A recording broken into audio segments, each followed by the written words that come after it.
Assalamualaikum warahmatullahi wabarakatuh.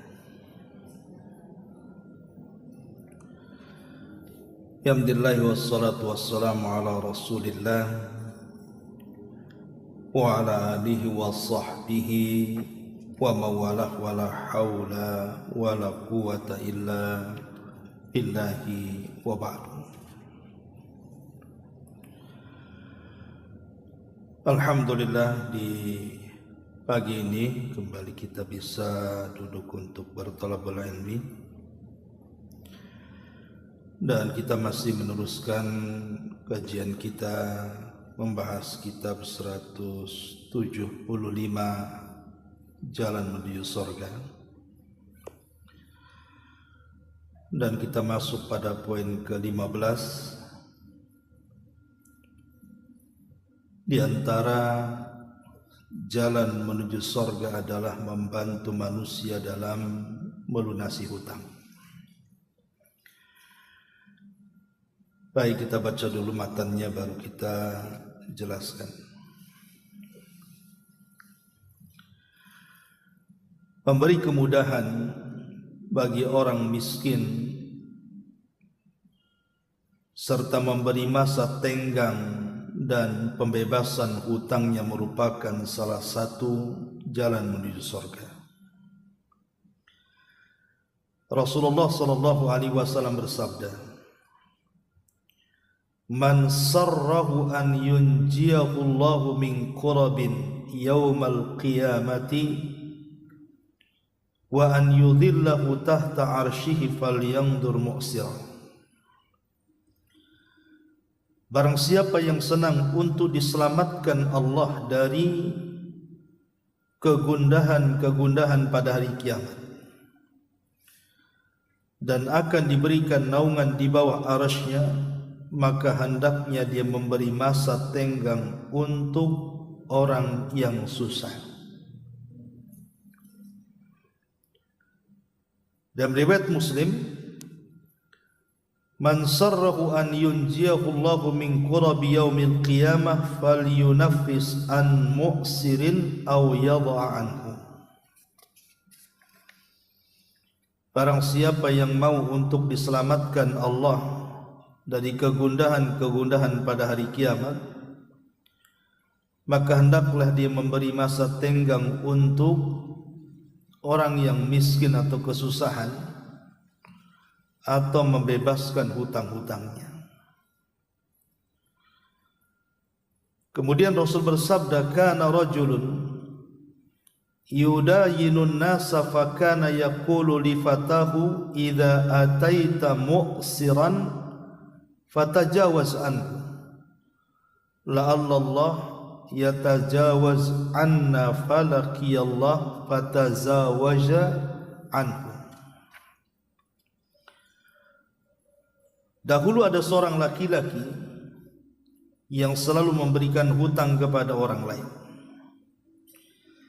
Dia selalu berkata kepada pembantunya, "Apabila kamu mendatangi orang miskin yang berhutang, maka bebaskan hutangnya. Semoga Allah membebaskan dosa-dosa kita." Lalu dia berjumpa kepada Allah, dan Allah pun membebaskan dosa-dosanya. Dan Rasul mengatakan, "Man anzara mu'siran falahu bi kulli yawmin sadaqatun qabla an yahilla dayn. Fa idza halla dayna fa anzarahu ba'da dzalika falahu bi kulli yawmin mithlaihi sadaqatun." Barang siapa yang memberi masa tenggang kepada orang miskin yang berhutang, maka dia mendapatkan pahala sedekah dari setiap harinya selama belum datang tempo pelunasan hutangnya. Apabila tempo pelunasan hutang datang lalu dia kembali memberikan masa tenggang untuknya, maka dia mendapatkan pahala sedekah 2 kali lipat dari setiap harinya. Dan Rasul juga mengatakan, "Inna awwalan nas yastadhillu fi dhillillahi yaumal qiyamah la rajulun yanzura mu'siran hatta yajida syai'an aw yatasaddaqa alaihi bima yatlubuhu yaqulu ma li 'alaika sadaqatun ibtigha'a wajhillah wa yakhriqu sahifatahu. Sesungguhnya orang yang pertama kali diberikan naungan dalam naungan Allah pada hari kiamat adalah seorang laki-laki yang memberikan masa tenggang kepada orang miskin yang berhutang sampai dia mendapatkan sesuatu untuk melunasi hutangnya, atau menyedekahkan hutang tersebut kepadanya, di mana dia berkata, harta yang kamu hutangi adalah sedekah untukmu. Lalu dia merobek lembarannya karena mengharap wajah Allah Subhanahu wa ta'ala.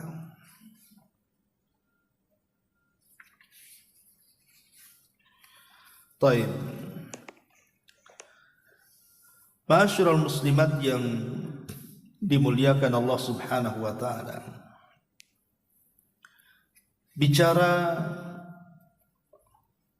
soal membantu orang hutang, artinya bicara soal hutang piutang. Ma'asyiral muslimat yang dimuliakan Allah Azza wa Jalla, pembahasan pagi ini memang cocok kayaknya untuk ibu-ibu, karena yang banyak ngutang biasanya ibu-ibu kan, sampai setruk suaminya mikir utang ibu. Di dalam sebuah hadis Nabi SAW mengatakan, nafsul mu'min mu'allaqatun bidainihi hatta yuqda anhu. Jadi jiwa seorang mukmin itu akan tergantungkan dengan hutangnya sampai dibayar. Artinya kalau kita meninggal dunia kemudian kita masih terlilit hutang, maka jiwa kita akan tersiksa dalam kuburan. Makanya amalan sehebat apapun, kalau dia mati berhutang, maka ampunannya akan tertahan. Makanya hadis Nabi SAW sampai mengatakan, yughfar lisyahid kullu dzambin illa daina. Semua dosa-dosa orang yang mati syahid itu akan diampuni ketika jiwanya saja melayang dalam peperangan. Itu dosanya diampuni, baik yang besar ataupun yang kecil, kecuali kalau yang mati syahid ini meninggalkan hutang, maka akan tertahan ampunannya. Makanya kenapa di zaman Nabi SAW ada orang yang menemui Nabi SAW meminta agar Rasul itu menyolatkan salah satu jenazah. Jenazah ini sudah dimandikan, sudah dikafankan, tinggal disolatkan saja. Jadi sahabat ini minta kepada Rasul untuk menyolatkan jenazah itu. Tapi sebelum Nabi SAW menyolatkan jenazah ini, Rasul bertanya, apakah jenazah ini punya hutang? Maka dikatakan kepada Nabi SAW, ya, dinara, jenazah ini punya hutang 2 dinar. Maka Nabi SAW mengatakan, kalau begitu sallu ala sahibikum, salatkan dia, tapi saya tidak akan menyolatkannya. Rasul meminta kepada para sahabat untuk menyolatkan, tapi Rasul enggan menyolatkannya. Kenapa? Karena orang ini punya utang. Adalah seorang sahabat namanya Abu Qatadah radhiyallahu anhu mengatakan, Rasul, aku tanggung hutangnya, asal kau solatkan dia, aku yang akan bayar. Kemudian Nabi SAW memastikan Abu Qatadah dan mengatakan, betul kau akan bayar 2 dinar itu? Kata Abu Qatadah, wallahi, demi Allah wahai Rasul, aku yang bayar.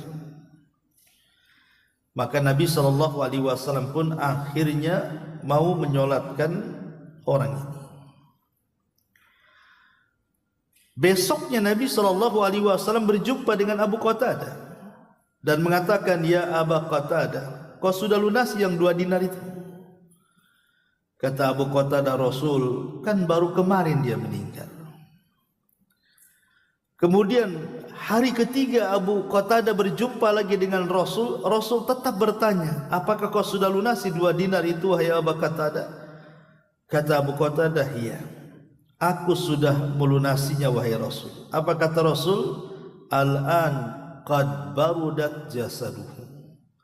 Sekarang wahai Abu Qatadah, jasadnya sudah dingin. Artinya sebelumnya panas dalam kubur itu. Ketika hutangnya dilunasi, kuburannya menjadi dingin.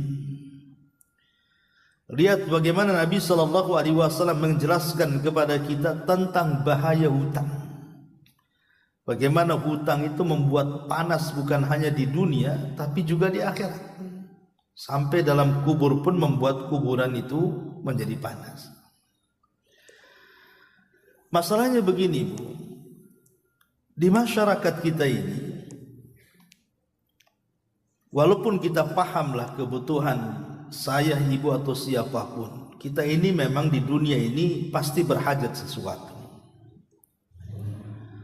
Tapi ada orang-orang yang kemudian tidak berfikir kepada keluarganya, sehingga setiap hajat yang dikehendakinya itu harus berhutang. Karena mungkin ingin mencontoh orang lain, atau karena kebiasaan dia berhutang. Coba sekarang ya, orang berhutang tuh, hampir semua perabotan rumah itu hutang. Beli spring bed ya hutang, beli kendaraan hutang, sampai beli rumah juga hutang. Lah ini kan masalah kalau semua kemudian kita ini harus berhutang, entah dengan cara kredit atau dengan cara yang lain. Dia tidak tahu akibatnya. Coba lihat akibat orang berhutang. Akhirnya penjara jadi penuh tuh, gara-gara orang yang berhutang tidak mau bayar. Akhirnya dikasuskan. Banyak nyawa-nyawa melayang. Saya lihat berita-berita itu, yang pinjol itu, pinjaman online itu, gara-gara tidak sanggup membayar, bunuh diri dia. Atau gara-gara dia bermaksiat kepada Allah Azza wa Jalla, dia berjudi kemudian kalah, kemudian dia berhutang, akhirnya bunuh diri. Bahkan ada aparat pula yang bunuh diri gara-gara kelilit hutang judi. Rumah tangga jadi berantakan gara-gara hutang. Perkawanan yang baik tadinya Masya Allah, kemana-mana dengan dia, gara-gara hutang tak dibayar, akhirnya putuslah perkawanan itu. Jadi hutang ini intinya tidak pernah membawa kebahagiaan sama sekali, baik dalam keluarga, dalam masyarakat, bahkan juga ketika seseorang mengakhiri dirinya, kemudian dipikir kalau dia mati terlunas hutangnya, rupanya di kuburan lebih parah lagi kondisinya dia, karena tidak mau bayar hutang. Lah dari sini peringatan, Bu, jangan sampai suka ngutang. Nanti saya akan jelaskan boleh ngutang itu dalam kondisi-kondisi tertentu. Tapi kalau jadi kebiasaan kan masalah jadinya. Makanya kenapa kemudian sampai-sampai Nabi SAW mengatakan, la tukhifu anfusakum ba'da amniha. Jangan kalian membuat takut diri sendiri setelah Allah Subhanahu wa taala berikan keamanan dan kebahagiaan. Sahabat bertanya, "Wa madzaka ya Rasulullah?" Apa maksudnya kita menanamkan perasaan takut setelah adanya keamanan, menanamkan ketidakbahagiaan setelah adanya ketenangan? Maka Nabi SAW mengatakan, ad-dainu, hati-hati dengan hutang. Hutang itu tidak akan membuat nyaman hidupnya. Coba gara-gara mikirin hutang, Bu, akhirnya orang banyak penyakit. Makanya dalam ilmu tib, kesehatan itu, kesehatan tibun nabawi, itu penyakit datang itu 90% itu karena pikiran. Makanan itu 10% saja. Kalau mungkin teori dokter mungkin terbalik kan itu. Tapi begitu. Jadi datangnya penyakit itu karena banyak pikiran. Dan biasanya pikiran yang paling stres itu orang yang kelit hutang. Karena orang yang kelit hutang ini sebenarnya dia waras tapi jadi gila tuh. Kenapa dia gila coba? Malam dia stres, nanti siang pula hilang dia. Hilang takut datang debt collector kan, hilang dia akhirnya. Malam ada, siang hilang. Lah makanya dari sini Nabi SAW sampai kemudian mewanti-wanti soal hutang piutang. Sampai berkali-kali bertanya kepada Abu Qatadah tadi dalam riwayat pertama, sudah kau bayar hutangnya? Sampai seperti itu Nabi SAW meminta kepada Abu Qatadah untuk melunasi hutang saudaranya itu. Ma'asyiral muslimat yang dimuliakan Allah Subhanahu wa taala. Sedikit saya akan berikan amal yang mungkin bagi ibu-ibu atau enggak lah di sini insyaallah. Ibu-ibu di sini enggak ngutang. Enggak ngutang sedikit maksudnya. Mungkin banyak utangnya. Jadi ada amalan-amalan yang diajarkan Nabi SAW supaya orang itu terbebas dari hutang. Apa sih amalannya? Pertama, hadis Ali radhiyallahu anhu. Jadi di zaman Nabi SAW ada seorang budak yang ingin membebaskan dirinya, disebut mukatib namanya. Mukatab, budak abdun mukatab, seorang budak yang ingin membebaskan dirinya. Jadi seorang budak ini sudah bayar tuh kepada tuannya, cuman dia tidak bisa melunasinya, dan dia belum terbebas sampai dilunasi hutang-hutangnya. Jadi dia datang kepada Ali radhiyallahu anhu dan mengatakan, "Ya Ali, tolonglah aku. Aku terlilit hutang karena ingin membebaskan diriku sendiri." Maka Ali radhiyallahu anhu mengatakan, "Ala uallimuka kalimatin 'allamanihinna Rasulullah sallallahu alaihi wasallam."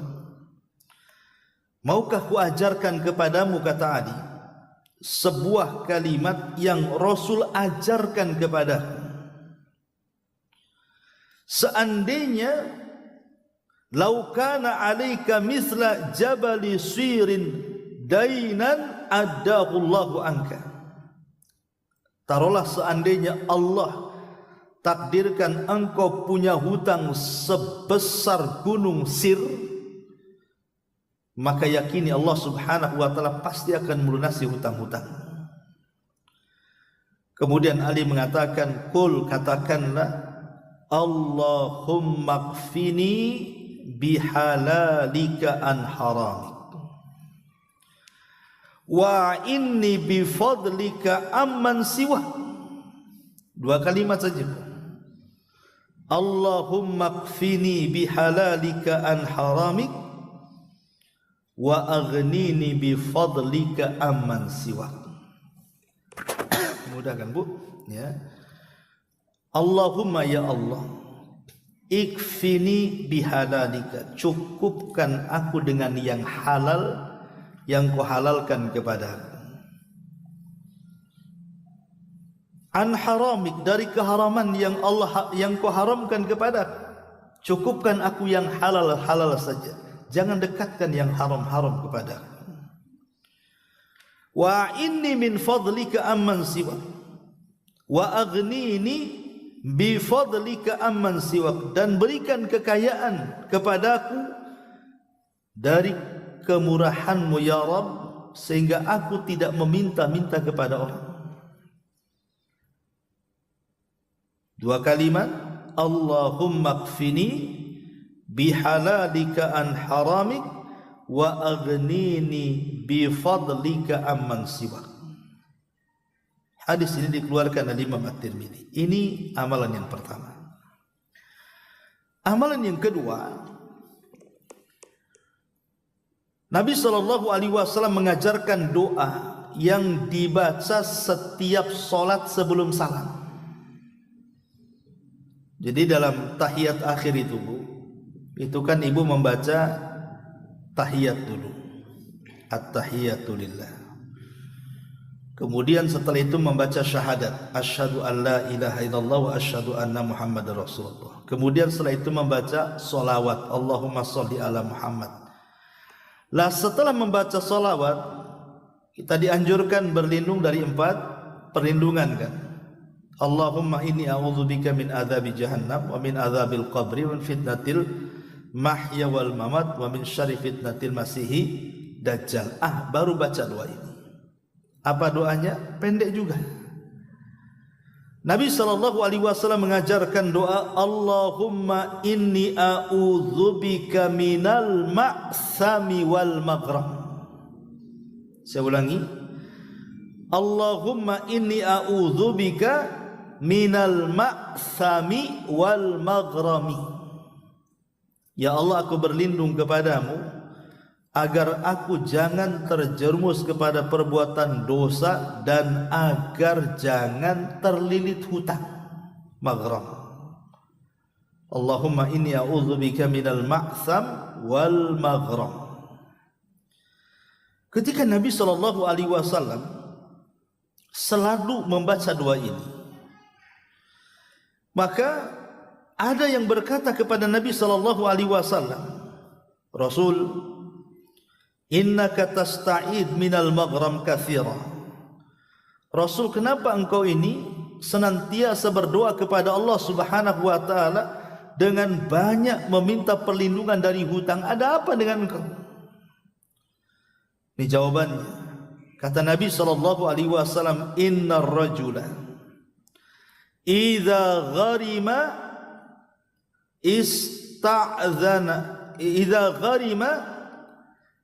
ista'dzana haddatha fakadzab wa wa'ada fa akhlaf.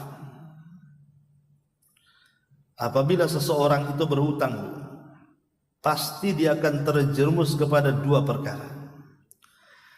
Kalau dia bicara, pasti suka dusta. Dan kalau dia berjanji, pasti suka khianat. Itu pasti itu orang yang berhutang. Pasti terjerumus kepada 2 ini. Kalau dia bicara pasti dusta. Coba hutangi orang, ya. Kemudian orang ini tidak amanah. Terkadang sudah lewat temponya tak dibayar, Bu. Biasanya dia ngaco ngomongnya kan, Bu. Pasti dia berdusta. Padahal sebenarnya dia sanggup bayar, tapi dia seolah-olah tidak punya uang. Dibilang tak ada uang lah, dibilang belum masuk lah, dibilang itu dan lain sebagainya. Kemudian ketika dia sudah berdusta dalam bicara, pasti terjerumus yang keduanya. Pasti dia khianat. Karena dia sudah di luar daripada jatuh tempo. Tunggulah minggu depan. Setelah minggu depan, tunggu minggu depan. Setelah minggu depan, akhirnya hilang orangnya. Lah inilah yang ditakutkan Nabi SAW. Makanya Rasul senantiasa berdoa, Allahumma inni a'udzubika minal ma'sam wal maghram. Ini yang kedua. Yang ketiga, Nabi SAW satu hari, entah siapa yang menggerakkan Rasul untuk melangkah ke masjid. Tiba-tiba Nabi SAW kakinya terlangkahkan ke masjid. Padahal ketika itu Nabi SAW ke masjid itu di waktu orang sedang sibuk bekerja, di waktu duha. Entah jam 9, jam 10 gitu kan. Waktu orang bekerja, artinya nggak ada orang ke masjid pagi-pagi itu. Tetapi entah mengapa kaki Nabi SAW terlangkahkan ke masjid. Sampai di masjid, rupanya dia melihat ada seorang sahabat yang sedang berdoa kepada Allah Azza wa Jalla. dan dilihatnya raut mukanya itu kayak penuh dengan kegundahan, stres. Rupanya sahabat itu namanya Abu Umamah Al-Ansari. Jadi Rasul mengatakan, "Ya Aba Umamah, kenapa engkau ada di masjid di luar waktu sholat? Ini bukan waktu sholat, kenapa kau di masjid?" Maka Abu Umamah mengatakan di hadapan Nabi SAW, "Humumun lazimatni wa duyunun ya Rasulullah." Bingung, stres yang melilit diriku wahai Rasul, dan hutang-hutang yang tidak mampu ku bayar. Maka Nabi SAW mengatakan, "Ya Aba Umamah, maukah ku ajarkan kepadamu beberapa kalimat yang kalau engkau membaca kalimat ini di pagi dan petang hari, maka yakinlah Allah akan melunasi hutang-hutangmu." Maka Abu Umamah dengan cekatan mengatakan, "Tentu ya Rasulullah, doa apa itu? Ajarkan kepadaku."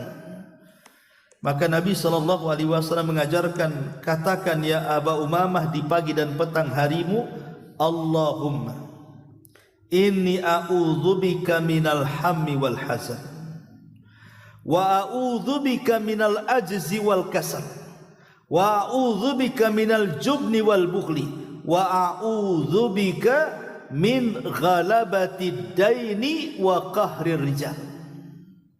4 kalimat kalau ini.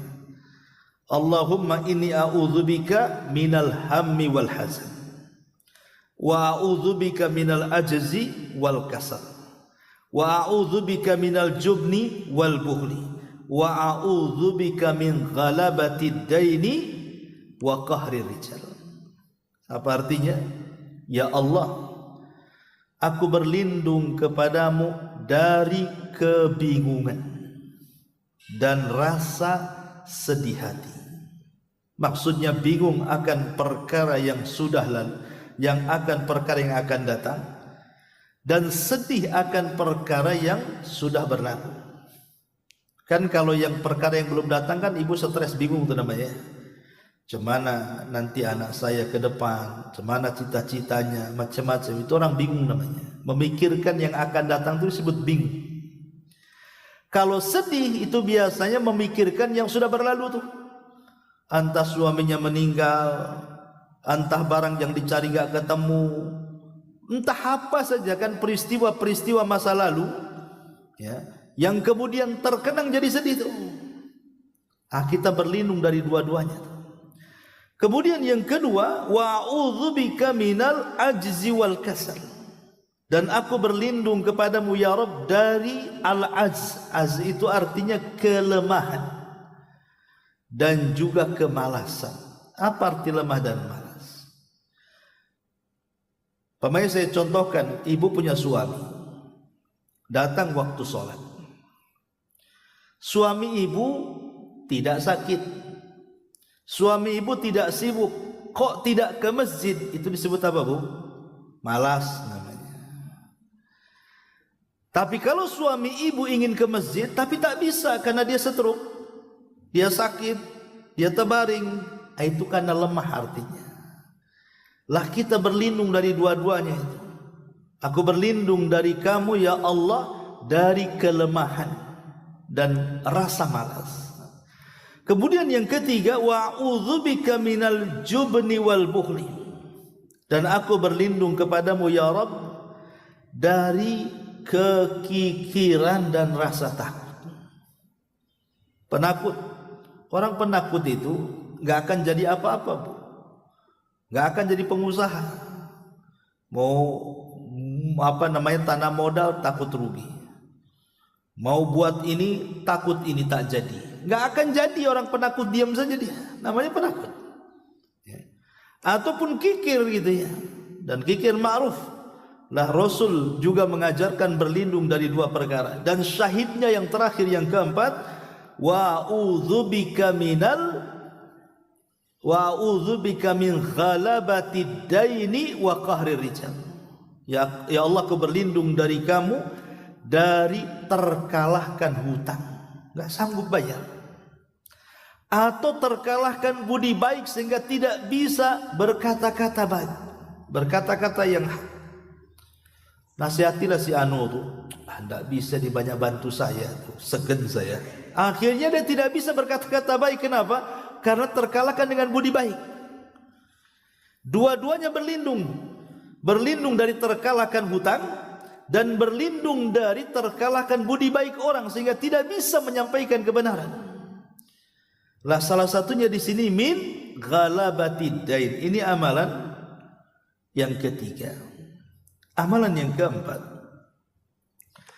perkataan seorang ahli tafsir namanya Makhul rahimahullahu taala, sebagaimana dinukilkan dalam Sunan Tirmidzi dan disahihkan oleh Syekh Albani rahimahullahu taala, man qala la haula wala quwwata illa billah wala manja minallahi illa ilaihi. La haula wala quwwata illa billah, la manja minallahi illa ilaihi. Nah, itu kata-katanya. La haula wala quwwata illa billah wala manja minallahi illa ilaihi. Tidak ada daya dan kekuatan kecuali hanya milik Allah, dan tidak ada keselamatan dari Allah kecuali kembali kepada Allah Subhanahu wa taala. La haula wala quwata illa billah wala manja minallah illa ilaihi. Apa kata beliau? Kushifa anhu sab'ina baban min dhurri adanahumal faqra. Kata Makhul, siapa yang membaca doa ini maka akan dibukakan padanya 70 pintu untuk terlepas dari sesuatu yang membahayakan dirinya, dan yang paling rendah adalah kefakiran, dan kefakiran itu akibat banyak hutang. Ini amalan yang keempat yang diajarkan Nabi sallallahu alaihi wa alihi wasallam. Kemudian amalan yang kelima. Amalan yang kelima disebutkan dalam Sahih Muslim, hadis dari Abu Hurairah radhiyallahu anhu. Jadi doa ini dibaca agak panjang, Bu, tapi bacalah sebelum tidur. Doa ini dibaca sebelum tidur. Allahumma rabbas samawati, Allahumma rabbus samawati wa rabbul ardi wa rabbul arshil azim. Allahumma rabbas samawati wa rabbal ardi wa rabbal arshil azim. Rabbana wa rabba kulli syai'in faliqal habbi wan nawa. Munzilat Taurat wal Injil wal Furqan. Wa a'udzubika min syarri kulli syai'in anta akhidun binasiyati. Allahumma antal awwal falaysa qablaka syai'un wa antal akhiru falaysa ba'daka syai'un wa anta zahiru falaysa fawqaka syai'un wa antal batin falaysa dunaka syai'un iqdi 'anna ad-dain wa aghnina minal faqri. Jadi ujung doa ini ada kalimat iqdi, ya Allah lunasilah 'anna dain, hutang-hutang kami, wa aghnina minal faqri, dan cukupkan kami agar tidak menjadi orang fakir yang meminta-minta. Ini cukup panjang lah. Ya kalau mau menghafal yang pendek-pendek aja lah ya. Yang pertama, Allahumma kfina bihalalika an haramik. Ini satu. Yang kedua, Allahumma inni a'udzubika minal ma'tham wal maghram. Ini pendek. Kemudian yang ketiga, Allahumma inni a'udzubika minal hammi wal hazan wa a'udzubika minal azzi wal kasal wa a'udzubika minal jubni wal bukhli wa a'udzubika min ghalabati daini wa qahri rijal. Kemudian yang keempat, la haula wala quwata illa billah wala manja minallah illa ilai. Dan yang kelima cukup panjang. Dan yang terakhir, kalau memang semuanya agak sulit dihafal, perbanyak istighfar. Karena Nabi SAW mengatakan, man lazimal istighfar ja'alallahu lahu min kulli dhikin makhraja wa min kulli hammin faraja wa razaqahu Allahu min haitsu la yahtasib. Siapa yang melazimkan istighfar, Allah akan jadikan dalam setiap kesempitannya jalan keluar, pada setiap kebingungannya kebahagiaan, dan Allah akan memberikan rizki dari arah yang tidak disangka-sangka dia. Jadi inilah di antara amalan yang diajarkan Nabi SAW. Kalau ibu yakin, ya, ingat, yang namanya amalan itu harus ada keyakinan.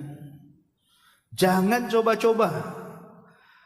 Cobalah kan begitu. Tidak bisa, amalan itu bukan untuk coba-coba, Bu. Karena ajaran itu datang dengan penuh keyakinan kepada kita dari Allah lewat Rasulnya, maka saat kita mengamalkan ajaran yang penuh keyakinan itu juga harus diyakini dengan keyakinan yang kuat. Jadi ketika membaca doa ini, punya keyakinan bahwa hutang-hutang saya pasti terlunasi, dan terus baca sampai betul-betul terlunasi hutangnya. Nanti Allah akan cari jalan sesuatu yang kita anggap mustahil jadi mungkin semua dari Allah. Asal yakin saja. Kan yang memiliki kekayaan Allah Subhanahu wa taala. Kekayaan Allah ini terbentang dari ujung sana dan ujung sini. Jadi harus ada keyakinan bahwa hutang-hutang kita itu dengan membaca amalan-amalan ini bisa terlunasi. Ma'asyiral muslimat yang dimuliakan Allah Azza wa Jalla. Tapi juga tentu ada beberapa nasihatnya. Gimana caranya agar kita jangan suka berhutang? Yang pertama, coba pikir sebelum kita berhutang itu tentang akibat dampak hutang itu sendiri. Apakah kita bisa melunasi atau tidak? Macam mana kalau saya tidak bisa melunasi? Jadi harus terpikir bahwa hutang itu mengurangi pahala kita. Karena nanti pada hari kiamat orang-orang yang bangkrut itu adalah orang-orang yang ketika di dunia mendolimi orang. Dengan cara apa? Dia hutang tapi tak mau bayar. Pikir ke situ. Ini yang pertama. Kemudian yang kedua, bolehlah seseorang itu menghutang tapi dalam kondisi darurat. Kalau tidak darurat, hanya kebutuhan-kebutuhan yang sifatnya tidak mengancam nyawa, ngapain hutang?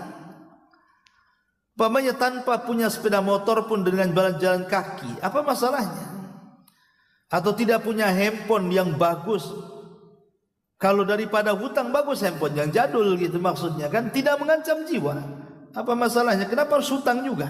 Kenapa harus lihat orang bagus kemudian saya ingin seperti dia akhirnya berhutang? Kemudian yang ketiga, ingat bahwa hilangnya kebahagiaan itu diakibatkan hutang. Lihat orang-orang di sekitar kita, Bu. Orang yang terlilit hutang akhirnya bunuh diri, orang yang terlilit hutang akhirnya rumah tangga berantakan, akhirnya berpindah-pindah rumah karena dicari-cari orang kan itu. Saya punya kawan di Batam ini, hutangnya banyak di mana-mana. Saya pun tak pusing tuh. Nanti ceritanya dia ada di perumahan ini katanya. Nanti cuma beberapa hari sewa di situ hilang lagi. Di perumahan mana lagi? Di perumahan mana lagi? Saya pikir rumahnya banyak, Bu. Banyak kali rumahnya, pindah-pindah rumah. Rupanya bukan karena banyak rumah, karena dikejar-kejar debt collector tuh. Jadi akhirnya pindah-pindah rumah. Ujung-ujungnya tinggal di Ruli, Bu. Lah ini kan masalah nih. Jadi ingat, hutang itu juga mencabut kebahagiaan. Kemudian juga hutang juga kata para ulama, hamun bil laili madallatun bin nahar. Hutang itu membuat stres di malam hari, terhina di siang hari. Malam tidak bisa tidur, cemana mau tidur dia, mikir hutang. Nanti siang itu terhina dia. Terhina gimana? Terpaksalah akhirnya dia untuk tutup lubang dengan gali lubang akhirnya. Dia nutup lubang tapi dengan cara gali lubang. Nyari orang, kemudian pinjam, memelaslah bahasa kitanya kan. Akhirnya dengan cara memelas dia, menghinakan dirinya, kemudian dapatlah hutangan. Kemudian dikasih kepada orang yang kita hutangi. Nanti kita punya hutang dari orang kedua nih, cari lagi untuk menutupi. Sampai kapan coba? Kita menghinakan diri dengan cara meminta dan kita tidak pernah memberi. Sementara Rasul mengatakan yadul ulya khairun min yadis sufla. Tangan di atas itu lebih baik daripada tangan di bawah. Ya. Itu juga harus dipikirkan. Kemudian juga yang kelima, bahwa pikirkan sesuatu, pertama, jangan al-israf fil masarif. Jangan terlampau berlebihan dalam kebutuhan-kebutuhan. Karena biasanya orang berhutang itu karena berlebihan ketika membelanjakan uang. Sebenarnya tidak butuh tapi kita beli. Nah, ini masalah, akhirnya ujung-ujungnya ngutang. Kemudian yang kedua juga, jangan sampai bayar hutang dengan riba. Betapa banyak orang-orang yang kemudian membayar hutang dengan cara riba. Dia punya hutang sama orang, pinjam ke bank pula. Akhirnya apa? Terlilit dua dosa kan. Pertama, dia sudah tidak menghargai hutang orang. Yang kedua, terjerumus pula kepada riba dia. Atau jelas-jelas umpamanya tidak ke bank, pinjam ke rentenir lagi, ke lintah darat tuh, makin lagi kan stres hidupnya. Maka ini juga hindari, karena barang siapa yang meninggalkan sesuatu karena Allah, Bu, pasti Allah akan ganti sesuatu itu. Ya, sebaiknya kerja keras saja. Kemudian ada niat baik ingin melunasi. Karena Imam Ahmad mengatakan, in will khaira, niatkan dalam hatimu kebaikan. Fa in yanwil khaira, kalau seseorang itu kemudian meniatkan niat yang baik, maka dia terus di atas kebaikan. Jadi kata Imam Ahmad mengatakan, niatkan dengan niat yang baik. Selama niat baik itu tertanam pada hati kita, maka kebaikan itu akan menyertai kita. Jadi kalau kita ini berhutang, Bu, niatkan ingin bayar gitu maksudnya. Kalau terpikir ingin bayar dengan usaha bekerja sana sini, insya Allah itu kita dianggap kebaikan itu, dan pasti akan dicarikan jalan keluarnya. Tapi kalau orang punya hutang, nanti saja, justru dipersempit pula kehidupannya. Kenapa?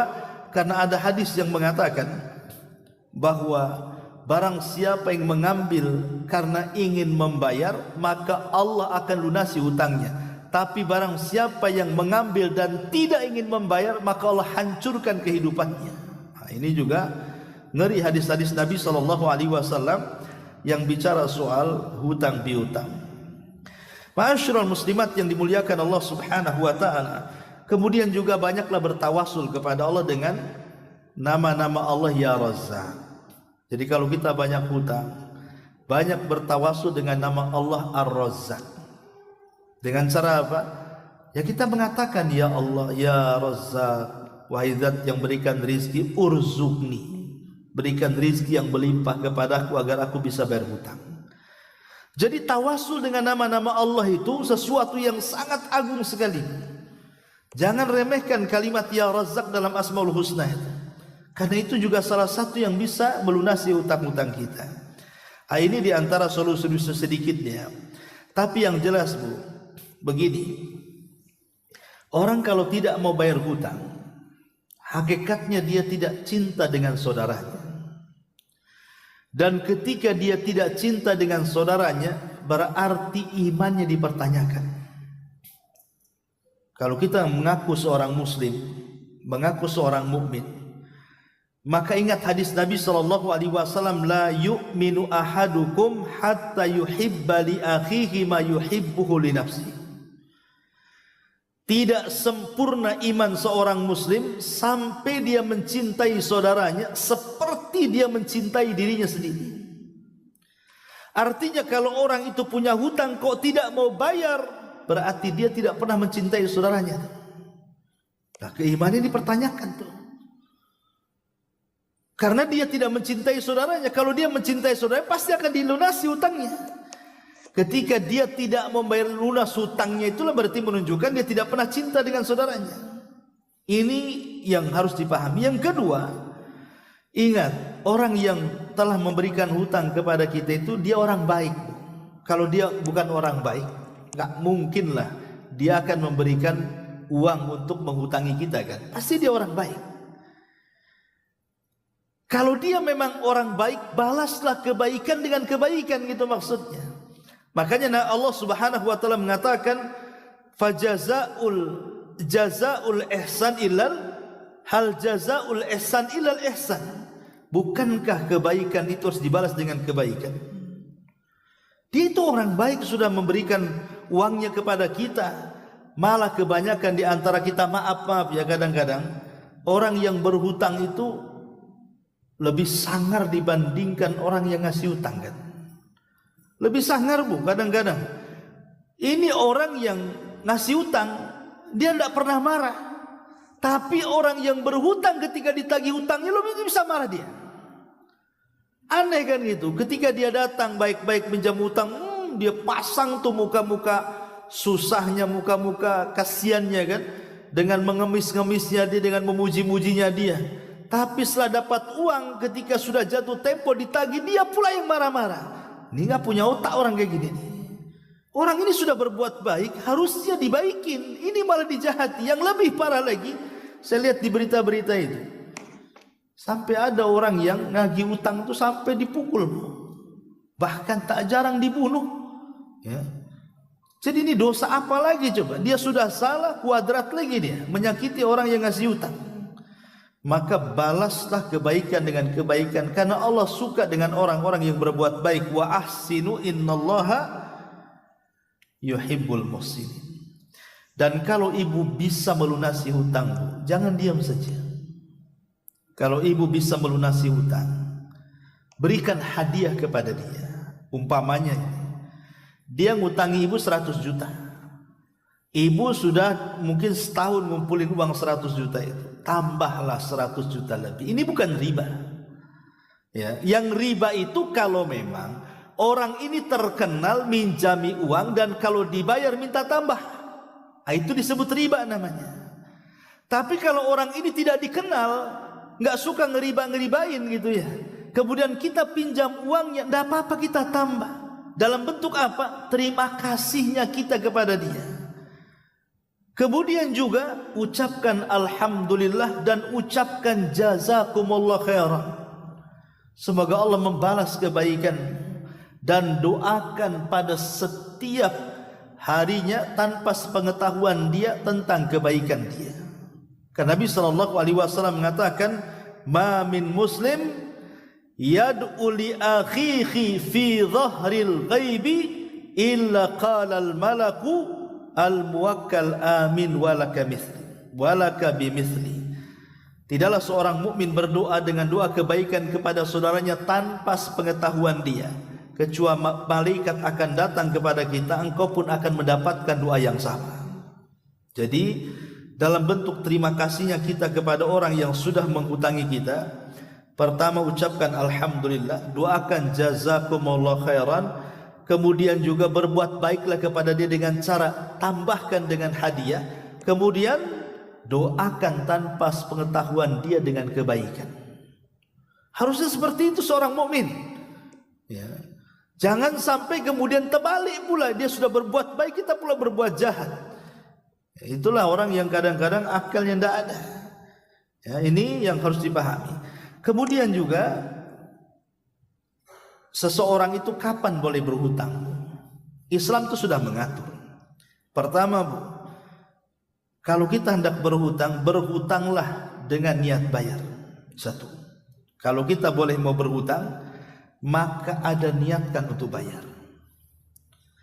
Yang kedua, bekerja keraslah untuk melunasi hutang. Kemudian yang ketiga, kalau sudah ada uang, segerakan kembalikan kepada orang yang kita hutangi. Kemudian yang keempat, tidak membalas amarah dengan amarah berikutnya. Jangan dia lagi marah gara-gara uangnya kita ambil, kita pula lebih marah. Kemudian yang kelima, melebihi nominal hutang tadi kalau kita bayar. Kemudian yang nomor 6, mendoakan orang yang sudah kita ambil uangnya. Kemudian yang terakhir, jangan berhutang kecuali karena terpaksa. Ini yang harus dipahami tentang bolehnya hutang piutang. Taib, kita kembali ke pembahasan kita. Lah di sini pengarang ini lebih kepada orang yang dihutangi. Kalau tadi kan saya cerita kepada orang yang berhutang. Kalau dalam buku ini adab kepada kita yang menghutangi. Apa saja adabnya di sini orang yang menghutangi? Jadi kalau kita ini sudah menghutangi orang, ibu ngutangi kan? Ada orang datang ke ibu, bisa pinjam uang enggak? Ibu alasan akhirnya kasih juga. Berapa? 10 juta. Oke, kira-kira kapan mau dibayar? Ya tunggulah 2-3 bulan ini. Jangan main tunggu 2-3 bulan, Bu. Ibu keluarkan catatan. Ingat, utang piutang itu dicatat. Ya. Bukan masalah apa, kok gini saja resmi kali, nanti saya bayar. Bukan masalah itu. Ini masalah ada utang piutang. Keluarkan catatan. Sekarang kan sudah ada materai. Kasih materai.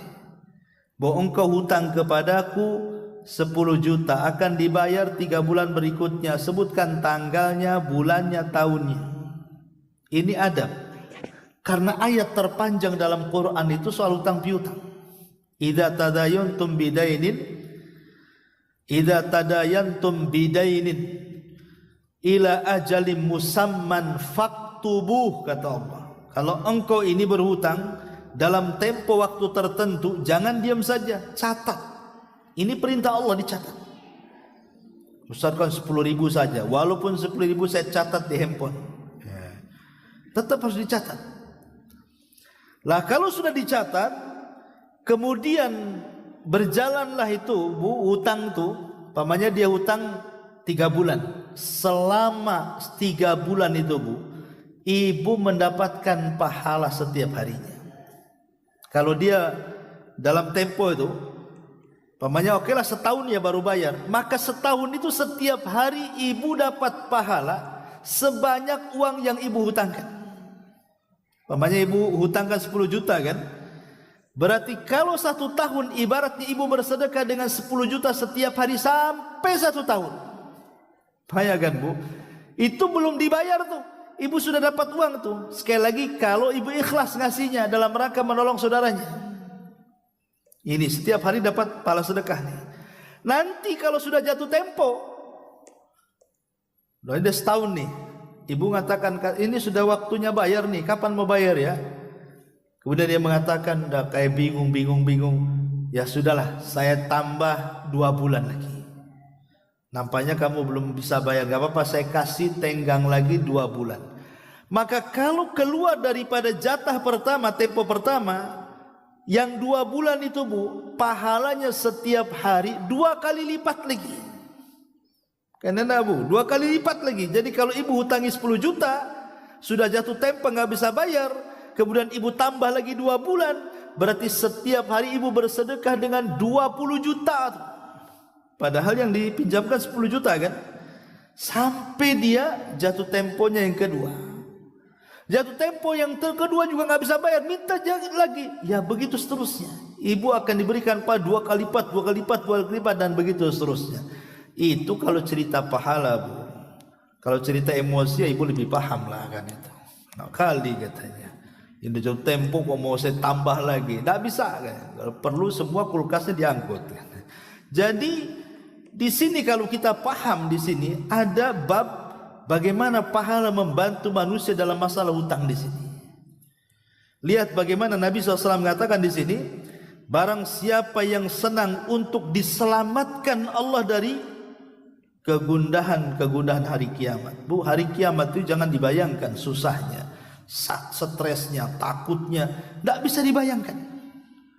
Manusia paling susah di dunia saja tidak sesusah di akhirat. Akhirat itu susah sekali bagi yang Allah susahkan. Makanya kemudian ini keutamaan orang-orang yang bisa memberikan tempo melunasi hutang. Dia akan dibebaskan dari kesulitan-kesulitan hari kiamat. Ya. Kemudian yang kedua, dan diberikan naungan di bawah aras. Bayangkan, orang lagi kepanasan matahari di atas kepala 1 mil. Di atas kepala 1 mil, keringat bercucuran sampai kalau kapal mau dijalankan di keringatnya itu bisa. Saking banyaknya keringat itu, saking kepanasannya luar biasa. Ya jangankan di akhirat 1 mil matahari di atas kepala. Di dunia saja, coba kalau seandainya matahari bergeser sedikit saja ke bumi, di atas 40 derajat atau berapa kayak gitu. Lihat sekarang jamaah haji itu. Banyak yang meninggal di Mina itu karena kepanasan. Padahal panasnya di dunia kan gak seberapa, tapi banyak orang mati kepanasan, orang jemaah haji itu. Gimana di akhirat yang 1 mil di atas kepala kan? Tapi orang-orang yang membantu manusia dalam melunasi hutang, maka akan dapat naungan tuh. Sehingga antara matahari dengan kepalanya akan terhalang. Ini yang kedua. Ya, di antaranya keutamaan orang yang membantu orang yang melunasi hutang. Dan yang ketiga, tadi setiap 1 hari, kalau belum jatuh temponya, berarti dia akan mendapat pahala sedekah sebanyak uang yang dihutangi. Kalau sudah jatuh temponya, kemudian ibu ngasih tenggang waktu lagi, berarti pahalanya 2 kali lipat daripada yang pertama. Berarti dari sini saja sudah 3 keutamaan besar yang disebutkan dalam hadis Nabi SAW, bagaimana mereka orang-orang yang membantu orang yang terlilit hutang itu, syukur-syukur ibu ikhlaskan. Wah, itu lebih bagus lagi kan? Ya sudahlah, gini sajalah, saya sedekahkan sajalah. Ah, itu lebih bagus lagi tentunya ya. Yang enggak disedekahkan saja ibu ulur sengaja kan? Pada setahun, tambah lagi setahun, sampai ibu mati, itu kan pahalanya ngalir terus tuh. Ya dengan catatan Bu, memang harus ada keikhlasan ya. Kalau nggak ada ikhlas ya enggak juga ya. Jadi harus dipahami tentang pahala orang yang membantu orang yang sedang terlilit hutang. Wallahu a'lam bishawab. Ini diantara bab yang ke-15, pahala membantu manusia dalam masalah hutang piutang. Sampai di sini Bu, silakan kalau ada yang mau bertanya.